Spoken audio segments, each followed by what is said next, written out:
নির্দোষীরা যেন কোনো অবস্থায় সাজা না পায়, এই জন্য আমাদের ইনভেস্টিগেশনটা করতে দেন। যদি ইনভেস্টিগেশন করার পর যেই দোষী হোক না কেন, কাউরই আইনের বাইরে থাকা হবে না, তারা আমরা অবশ্যই আইনের আওতায় নিই। আপনারা রিয়েলাইজ করছেন যে দেশের আইন শৃঙ্খলা পরিস্থিতি রক্ষা করা কি রকম কষ্ট। আপনারা এই যে অল্প কয়েকজন ভাই আছেন, একই গোত্রের কিন্তু সবাই, আপনাদের ধরনের নিয়ন্ত্রণ করতে কি রকম ঝামেলা হয়ে যাচ্ছে।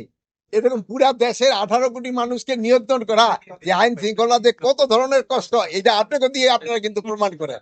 এই জন্য আপনারা অনুরোধ করবো, মানে আপনারা যে কষ্ট করে আসছেন, এবং এই জন্য আমি আপনাদের অনেক ধন্যবাদ দেই।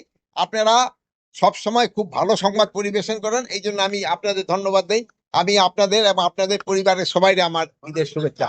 আমার কাছে আমার প্রত্যাশা এই পর্যন্ত পূরণ হয়েছে, এই জন্য আমি এরকম কোনো বড় ধরনের কোনো রিপোর্ট আমি পাই নাই।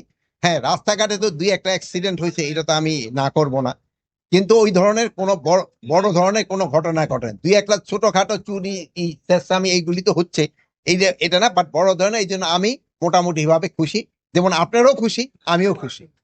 এখন লোক শোনা আপনারা বলছেন যে অনেক মামলাগুলি আছে, যে কিছু কিছু মামলাগুলি ইনভেস্টিগেশন হয় নাই, ইনভেস্টিগেশন হওয়ার পরে যে দোষী হবে তার আইনের আওতায় নেওয়া হবে।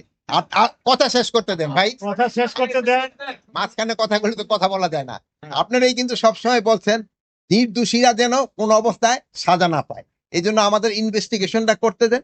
যদি ইনভেস্টিগেশন করার পর যেই দোষী হোক না কেন, কাউরই আইনের বাইরে থাকা হবে না, তারা আমরা অবশ্যই আইনের আওতায় নিয়ে। তো আপনারই আমাকে রিকোয়েস্ট করছেন, বলবেন আপনারই বলেন নাই ভাই, হাসপাছেন তো বলেন, আপনারই বলছেন, আপনার কথাই তো আমি রাখতেছি, যে তারা ওইভাবে প্রমাণিত না হলে তারা আমি কেন একটা নির্দোষ লোকের কেন তো আমি সাজা দিব, কিন্তু সব একটা নির্দোষ লোকের আমি কেন সাজা দিব, কিন্তু সব একটা আর ভাই শেষ করতে দেন, একটা দোষী দিয়ে হবে তারা আমরা